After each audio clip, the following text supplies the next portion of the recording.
તો ચાલો જાણીએ કે 2026માં કઈ રાશિઓને આ અશુભ યોગથી સાવધ રહેવાની જરૂર છે. પ્રથમ છે મેષ રાશિ.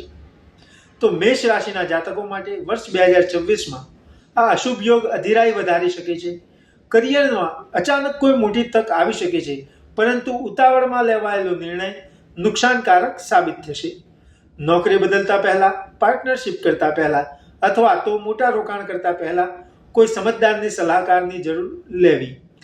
ગુસ્સા અને અહંકારથી અંતર રાખો, કારણ કે આ તમારા બનેલા કામને બગાડી શકે છે. હાથમાંથી પૈસા સરકી શકે છે, તેથી તમારી બચત પર વધુ ધ્યાન આપવું. આ સાથે બીજી છે વૃષભ રાશિ. તો વૃષભ રાશિના જાતકોએ પૈસા અને સંપત્તિના મામલે સાવધ રહેવાની જરૂર છે. આ રાજયોગ અણધાર્યો લાભ પણ આપી શકે છે, પરંતુ લાલચમાં આવીને ખોટી ડીલ કરવાથી નિર્ણયો ભારે નુકસાનવાળા થશે. પારિવારિક મામલે પણ કોઈ ત્રીજા વ્યક્તિની વાતમાં ના આવવું, નહીતર વાત વિવાદ વધી શકે છે. પોતાની વાણી પર ખૂબ જ વધારે સંયમ રાખો. હવે જાણીશું મિથુન રાશિ વિશે.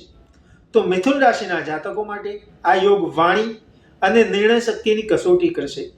ખોટા શબ્દો અથવા તો ઉતાવળમાં કહેવામાં આવેલી વાત સંબંધો અને કારકિર્દી બંનેને નુકસાન પહોંચાડી શકે છે. કાગળકામ, કોન્ટ્રાક્ટ અને ડિજિટલ વ્યવહારોની અંદર ખાસ સાવધાની રાખો. આર્થિક નુકસાનનો સામનો કરવો પડી શકે છે. ચોથી છે સિંહ રાશિ.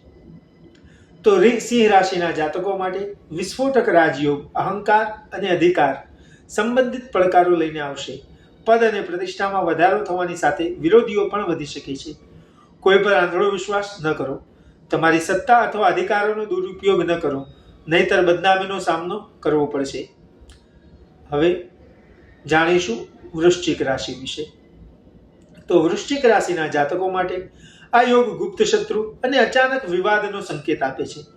કરિયરની અંદર રાજકારણ અથવા તો પીઠ પાછળ થઈ રહેલી વાતોથી નુકસાન થઈ શકે છે.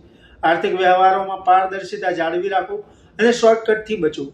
કાર્યક્ષેત્રમાં પણ દુશ્મનોથી સાવધાન રહો. હવે જાણીશું મકર રાશિ વિશે. તો મકર રાશિના જાતકોને કાર્યક્ષેત્રની અંદર દબાણ અને જવાબદારીઓ અચાનક વધી શકે છે.